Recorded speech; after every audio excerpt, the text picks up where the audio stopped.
Chapitre 5. Nous le savons en effet, même si notre corps, cette tente qui est notre demeure sur la terre, est détruit, nous avons un édifice construit par Dieu, une demeure éternelle dans les cieux qui n'est pas l'œuvre des hommes. En effet, actuellement nous gémissons dans l'ardent désir de revêtir notre demeure céleste par-dessus l'autre.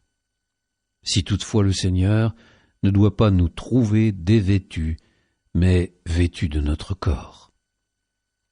En effet, nous qui sommes dans cette tente, notre corps, nous sommes accablés et nous gémissons, car nous ne voudrions pas nous dévêtir, mais revêtir un vêtement par-dessus l'autre, pour que notre être mortel soit absorbé par la vie.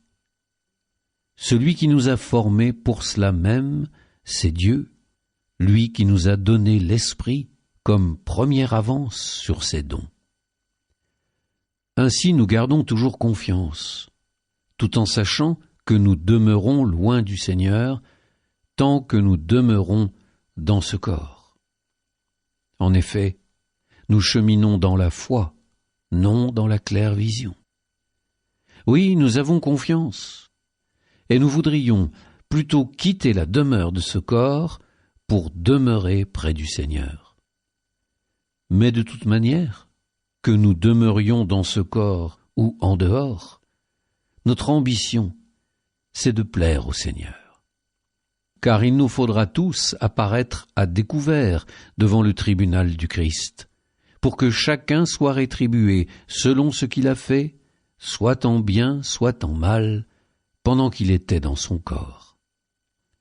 Sachant donc ce qu'est la crainte du Seigneur, nous cherchons à convaincre les hommes et nous sommes à découvert devant Dieu. J'espère bien être aussi à découvert devant vos consciences. Il ne s'agit pas de nous recommander à vous, une fois de plus, mais de vous donner l'occasion d'être fiers de nous, pour que vous ayez de quoi répondre à ceux qui mettent leur fierté dans les apparences et non dans le cœur. Si nous avons perdu la tête, c'est pour Dieu. Si nous sommes raisonnables, c'est pour vous. En effet, l'amour du Christ nous saisit quand nous pensons qu'un seul est mort pour tous et qu'ainsi tous ont passé par la mort.